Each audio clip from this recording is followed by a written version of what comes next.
You don't gotta go to work. Assalamualaikum warahmatullahi wabarakatuh. Waalaikumsalam warahmatullahi wabarakatuh. Selamat pagi anak-anak. Pagi, Bu. Hari ini Ibu akan melanjutkan pelajaran minggu lalu. Sebelumnya Ibu absen dulu ya. Okta, Hadir, Bu. Mila. Hadir, Bu. Baiklah, hadir semua ya. Jadi hari ini kita belajar mengenai bioteknologi. Ibu sudah menjanjikan minggu lalu kalau pembelajaran kali ini Ibu akan menggunakan pembelajaran secara games. Nah, sebelum pembelajaran dimulai, Ibu akan membagikan kertas yang berisi pertanyaan, dan di sini kalian harus mengisi pertanyaan yang sudah Ibu siapkan. Bagikan ya. Nah, setelah kalian mengerjakan tugas tersebut, kalian harus memilih kertas di dalam ini secara acak. Kalian mau ngambil sendiri atau Ibu yang ngambilin? Ibu. Oke, jadi kalau misalnya Ibu mengambil kertas di dalam ini adalah nomor 3, jadi kalian harus ingat nomor absen kalian berapa. Misal nih nomor absen nomor 3, kan nomor absen 3 siapa? Mila. Nah, jadi nanti Mila maju ke depan untuk menjelaskan tentang jawaban dia mengenai soal-soal yang Ibu telah berikan. Jadi, Ibu akan ngasih kalian waktu 15 menit. Dimulai dari sekarang. Selamat mengerjakan. Waktunya sudah habis. Di sini Ibu akan mengambil kertas di dalam sini. Ingat ya nomor absennya. Ibu mulai ya. Wow, kebanyakan. Nanti tuh Ibu ulang. Nah. Nomor 5, siapa nomor absennya nomor 5? Ngacung. Saya, Bu. Ya udah, sila jelaskan Mila. Nomor 1, jelaskan pengertian bioteknologi serta sebutkan manfaat dari bioteknologi tersebut. Jawabannya, bioteknologi adalah suatu metode yang melibatkan makhluk hidup untuk menghasilkan produk yang bermanfaat bagi manusia. Singkatnya, bioteknologi adalah cabang ilmu yang mempelajari cara memanfaatkan organisme hidup dalam melakukan proses produksi untuk menghasilkan sesuatu yang bermanfaat bagi manusia, serta manfaat bioteknologi antara lain: 1. Dapat menghasilkan obat, menghasilkan antibiotik, dan mengurangi pencemaran lingkungan. Baiklah, Mila tadi. Jadi, bioteknologi itu adalah cabang ilmu biologi yang mempelajari pemanfaatan makhluk hidup atau organisme melalui prinsip-prinsip rekayasa. Jadi gini, kalian pernah membuat yogurt? Pernah. Nah, yogurt itu adalah fermentasi dari bakteri baik. Jadi susu yang dimasak dan diendapkan itu adalah proses bioteknologi. Nah, ternyata bioteknologi itu banyak juga manfaat bagi masyarakat. Ada dampak positif dan ada juga dampak negatif. Kalau dampak positifnya itu meningkatkan nilai tambah bahan makanan, contohnya susu menjadi yogurt, keju, mentega, dan tempe. Itu proses dari bioteknologi. Jadi kalau yogurt itu adalah fermentasi dari bakteri baik. Kalau tempe itu dia dari ragi. Ragi itu akan menjadi jamur. Itu juga proses bioteknologi. Nah, itu tadi yang dijelaskan oleh Mila. Sekarang Ibu akan mengambil lagi nomor untuk satu lagi ya, untuk menjawab nomor 2. Aduh, nih udah kebuka ya. Nomor 13. Siapa nomor absen nomor 13? Saya, Bu. Ya, silakan Okta.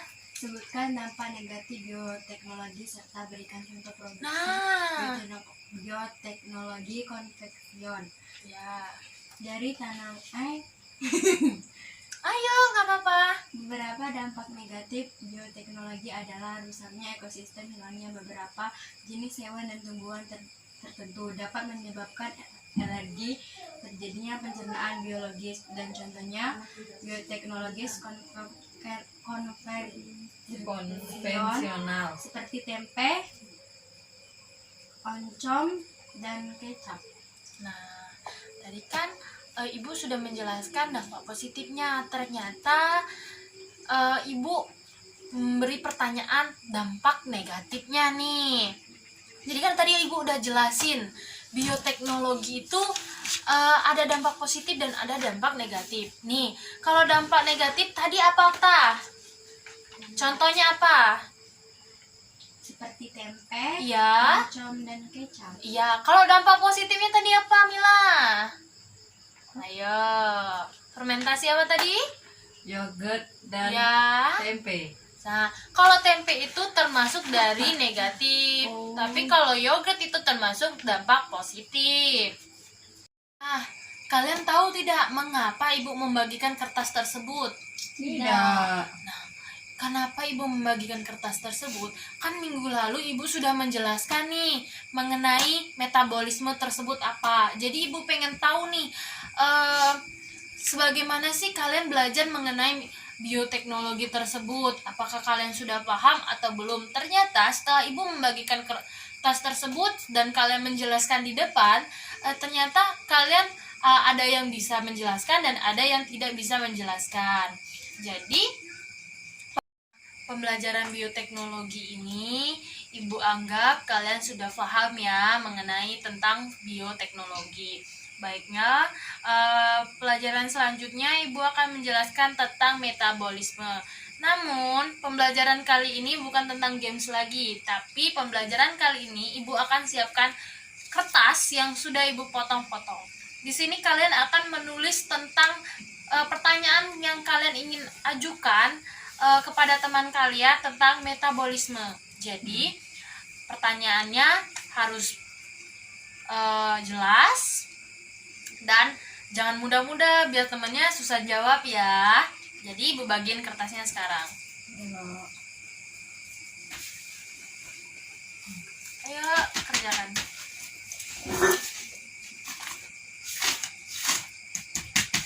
Ini, Ibu pinjamin.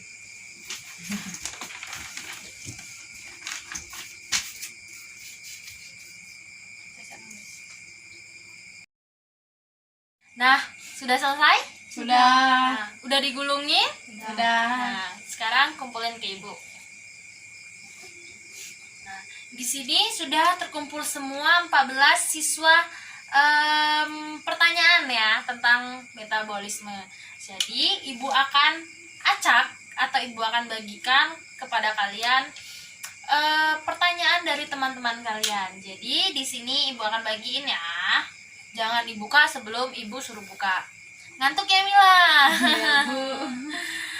Gak sarapan ya? Enggak. Yaudah, nih. Silakan dibuka pertanyaannya. Dan disiapkan jawabannya ya. Ayo, ingat-ingat lagi tentang materi sebelumnya. Nah, sudah dibuka? Sudah. Sudah dapat jawaban? Sudah. Baiklah, siapa yang mau jawab duluan? Saya, Bu. Ayo Mila. Enzim katalilase adalah enzim yang dihasilkan oleh sel-sel hati. Enzim ini berperan untuk mengubah. Jawab. Enzim katalilase berperan untuk melakukan dekomposisi terhadap H2O2 peroksida air yang bersifat racun menjadi senyawa yang tidak berbahaya dan penting bagi tubuh, yaitu H2O dan O2, dan melakukan proksida akan diurai. Lanjut Mila. Proksida akan diuraikan menjadi 2 molekul air dan 1 molekul oksigen. Proses penting ini berlangsung di dalam sel-sel hati. Ya, Bu. Ya. Jadi pertanyaan tadi tentang katalase. Benar yang apa dibilang Mila tadi. Kalau yang pertanyaannya tadi itu kan ditanyakan itu adalah enzim yang dihasilkan oleh sel hati.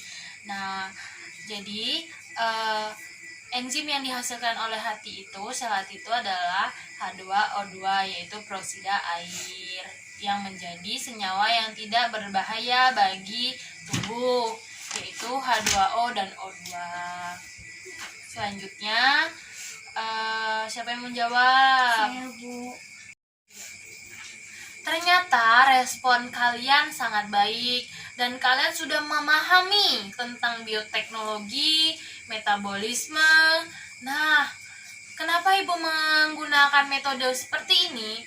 Karena setiap Ibu menjelaskan di depan, kalian hanya fokus dengan kegiatan kalian sendiri. Jadi Ibu pengen tahu sih seberapa keberanian kalian, pengetahuan kalian mengenai pembelajaran minggu lalu yang telah Ibu jelaskan. Ternyata pembelajaran kali ini sesuai dengan keinginan Ibu, walaupun ada beberapa yang tidak sesuai. Gimana? Apakah ada kesulitan dalam 2 mata pelajaran kali ini? Tidak. Benar tidak? Ya, Nah, menegangkan atau menyenangkan? menyenangkan. Menyenangkan. Jadi lebih baik kita sistem pembelajaran Ibu yang menjelaskan di depan atau kalian yang menjelaskan di depan? Ibu yang menjelaskan di depan. Kenapa? Susah. Karena kita kesulitan. Oh, karena kesulitan ya. Baiklah. Jadi tadi kita sudah belajar metabolisme, bioteknologi. Nah, selanjutnya Ibu akan memberi kalian tugas lagi. Kemarin Ibu sudah menjanjikan kalian dalam sehari ini Ibu akan memberikan 3 mata pelajaran atau 3 materi mengenai biologi. Nah, tapi dengan metode yang sama. Pertama, metode games, metode tanya jawab, kalian yang mengerjakan dan kalian yang menjawab juga dan mempresentasikan di depan. Nah, selanjutnya Ibu akan menjelaskan tentang persilangan monohibrid dan dihibrid. Nah, di sini Ibu akan membagikan kertas tentang persilangan monohibrid dan dihibrid. Jadi kalian harus mengerjakan persilangan tersebut. Karena minggu kemarin Ibu sudah menjelaskan nih bioteknologi, metabolisme, dan persilangan monohibrid dan dihibrid. Jadi sekarang Ibu cuman pengen mengevaluasi mengevaluasi pengetahuan kalian tentang pembelajaran minggu kemarin. Nah, persilangan monohibrid dan dihibrid ini, Ibu sudah menyiapkan pertanyaan dalam bentuk kertas ini. Kalian bisa jawab di sini. Bagaimana sih persilangan monohibrid dan dihibrid itu? Minggu kemarin Ibu sudah jelaskan mengenai monohibrid dan dihibrid. Di sini Ibu cuman pengen mengevaluasi lagi tentang seberapa pengetahuan kalian tentang persilangan tersebut. Ibu bagiin ya.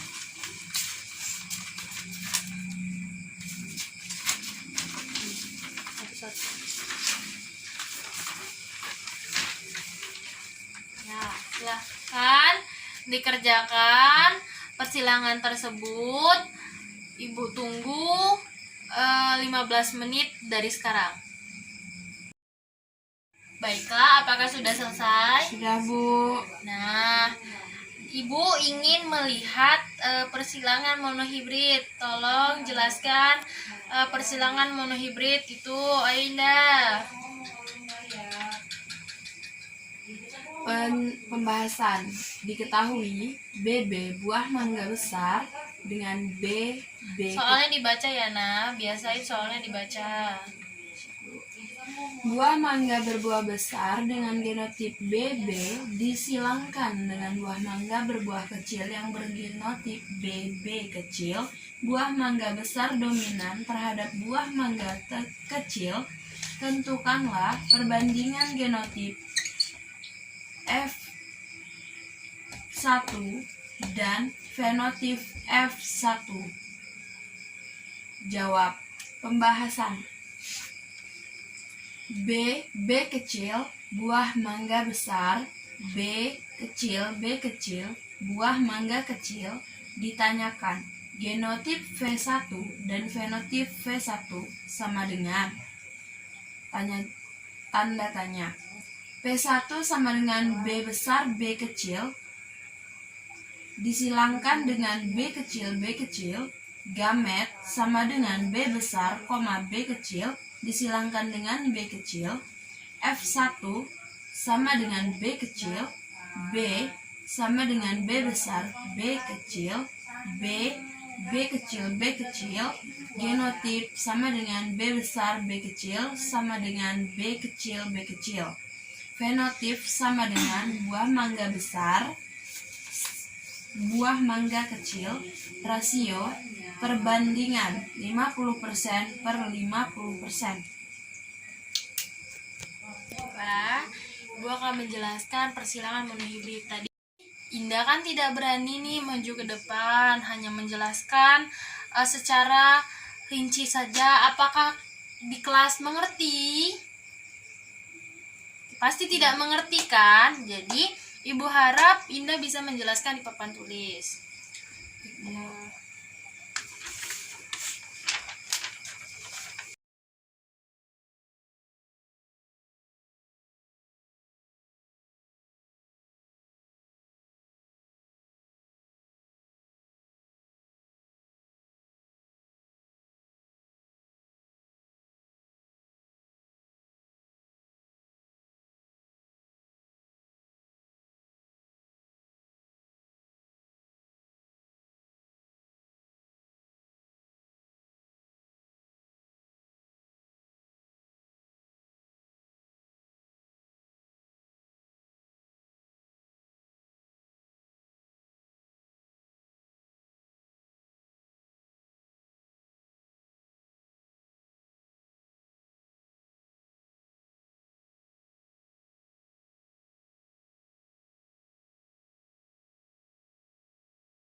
Yang dibilangkan Indah tadi, kalau buah mangga besar dengan genotip B besar dan B besar disilangkan dengan buah mangga berbuah kecil genotip B kecil. Jadi di sini kan tadi di soal kan sudah dijelaskan B besar dan B kecil itu buah mangga besar, B kecil buah mangga kecil. Nah, ditanyakan genotip F1 dan F1. Genotip dan fenotipnya yang ditanyakan. Gini, P1 kenapa bisa dapatnya B besar dan B kecil? Dari mana B ini bisa dapat B1 dan B kecil? Dari mana? Dapatnya B besar dan B kecil dikarenakan persilangan buah mangga besar dan buah mangga kecil. Buah mangga besar bergenotip B besar dan buah mangga kecil bergenotip B kecil, maka dari itu buah mangga besar dan buah mangga kecil bergenotip B besar B kecil. Benar sih. Cuman kurang tepat. Di sini kan sudah dijelaskan buah mangga besar dan buah mangga kecil. Dapatnya ini dari sini. Nih, Bu masukin tabel nih. Tabel nah. Nih, Di situ kan ada B besar, B kecil, B kecil, B kecil. Itu kita P1, terus B sama B. Jadi, kenapa dapatnya B kecil dan B besar? Ini dari sini. P1 ini di sini, dapat dari sini. Dan B kecil dapat ini dari sini. Ini dari sini. Dan P1 ini Ibu taruh di sini. Nah, dapatlah seperti ini. Jelas? Jelas, Bu. Nah, silakan kembali ke tempat duduk. Terima kasih untuk pembelajaran kali ini. Ibu sangat berterima kasih karena kalian sudah apresiasi sangat baik pada pembelajaran kali ini. Minggu depan Ibu harap pembelajarannya seperti ini, aktif, inovatif, dan kreatif. Ibu mengharapkan lagi lebih kondusif lagi dalam kelas ini supaya pembelajarannya lebih baik dan benar. Jadi pembelajaran kali ini Ibu akhiri. Minggu depan Ibu tunggu tugasnya. Jadi Ibu akhiri pembelajaran kali ini. Jika ada salah Ibu minta maaf, pada Tuhan Ibu minta ampun. Wabillahi taufiq wal hidayah. Wassalamualaikum warahmatullahi wabarakatuh. Waalaikumsalam warahmatullahi wabarakatuh. Baiklah, di sini saya akan menjelaskan mengenai metode, model, strategi, dan pendekatan yang saya gunakan ketika pembelajaran biologi dengan materi bioteknologi, metabolisme, dan pewarisan sifat hukum Mendel. Di sini saya menggunakan metode everyone is a teacher have, adalah siswa adalah guru. Everyone is a teacher have adalah salah satu cara untuk mendapatkan partisipasi atau meningkatkan aktivitas dalam proses pembelajaran. Tujuan dari penerapan model everyone is a teacher have ini adalah membiasakan siswa untuk belajar aktif secara individu dan membudayakan sifat berani bertanya, tidak mudah dan tidak takut untuk bertanya. Model yang saya gunakan adalah model PAIKEM.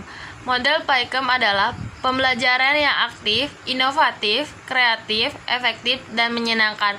PAIKEM adalah sebuah pembelajaran yang memungkinkan peserta didik untuk mengerjakan kegiatan yang beragam dalam rangka mengembangkan keterampilan dan pemahamannya.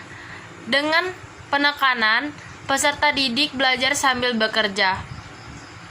Sementara guru menggunakan berbagai sumber dan alat bantu belajar, termasuk pemanfaatan lingkungan, supaya pembelajaran lebih menarik, menyenangkan, dan efektif. Dan strategi yang saya gunakan adalah strategi group individual learning.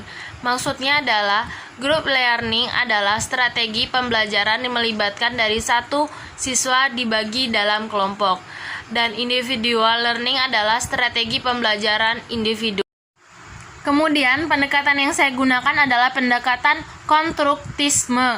Pendekatan konstruktisme adalah seorang guru tidak mengajarkan kepada anak bagaimana menyelesaikan persoalan, namun mempresentasikan masalah dan mendorong siswa untuk menemukan cara mereka sendiri dalam menyelesaikan permasalahan. Pendekatan ini tidak menginginkan siswa untuk dapat menjawab pertanyaan sesuai dengan apa yang dalam sumber belajar. Guru tidak akan sederhana mengatakan bahwa jawaban itu benar atau salah, namun justru lebih mengutamakan pengembangan daya kritis siswa dalam menyikapi berbagai opsi jawaban yang ada. Guru terus mendorong siswa untuk menyetujui atau justru menolak ide seseorang dan saling bertukar pikiran hingga persetujuan dicapai. Siswa diberdayakan oleh pengetahuan yang berada dalam diri sendiri dan saling berbagi strategi dan penyelesaian dengan siswa lain yang sesuai dengan survei oleh guru.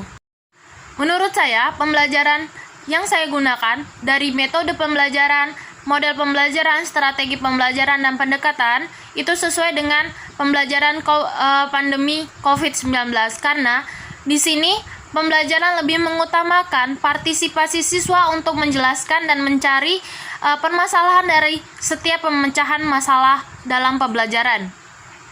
Namun, selain pembelajaran PAIKEM, di sini saya juga akan menjelaskan beberapa pembelajaran yang sesuai dengan COVID-19. Yang pertama yaitu Project Based Learning. Project Based Learning ini memiliki tujuan utama untuk memberikan pelatihan kepada pelajar untuk lebih bisa berkolaborasi, gotong royong, dan empati dengan sesama. Metode Project Based Learning ini sangat efektif diterapkan untuk para pelajar dengan membentuk kelompok belajar kecil dalam mengerjakan proyek, eksperimen, dan inovasi. Metode pembelajaran ini sangat cocok bagi pelajar berada dalam zona kuning dan zona hijau. Yang kedua, Daring Method. Daring Method adalah metode yang membuat para siswa untuk memanfaatkan fasilitas yang ada di rumah dengan baik, seperti halnya membuat konten dengan pemanfaatan barang-barang di sekitar rumah maupun mengerjakan seluruh kegiatan belajar melalui sistem online. Nah, metode daring ini sangat cocok diterapkan bagi pelajar yang berada di kawasan zona merah. Yang ketiga adalah Luring Method. Luring yang dimaksud adalah model pembelajaran yang dilakukan di luar jaringan. Dalam artian, pembelajaran yang satu ini dilakukan secara tatap muka dengan memperhatikan zonasi dan protokol kesehatan yang berlaku. Metode ini sangat pas buat pelajar yang di wilayah zona kuning dan zona hijau, terutama dengan protokol ketat new normal. Dalam metode satu ini, siswa akan belajar secara bergiliran agar menghindari kerumunan. Yang keempat adalah Home Visit Method. Seperti halnya metode yang lain, home visit merupakan salah satu opsi pada metode pembelajaran saat pandemi ini. Metode ini mirip seperti kegiatan belajar mengajar yang disampaikan saat homeschooling. Jadi, pengajar mengadakan home visit di rumah pelajar dalam waktu tertentu. Metode ini sangat pas buat pelajar yang berada di wilayah zona kuning atau zona hijau. Kelima adalah Blend Learning. Metode Blend Learning adalah metode yang menggunakan dua pendekatan sekaligus. Dalam artian, metode ini menggunakan sistem daring sekaligus tatap muka melalui video. Jadi, meskipun pelajar dan pengajar melakukan pembelajaran jarak jauh, keduanya masih bisa berinteraksi satu sama lain. Sebenarnya, metode ini sudah dimulai dirancang dan diterapkan pada abad ke-21. Namun, seiring dengannya merambatnya wabah COVID-19, metode salah satu ini dikaji lebih dalam lagi karena dinilai bisa menjadi salah satu metode pembelajaran yang cocok untuk para pelajar di Indonesia.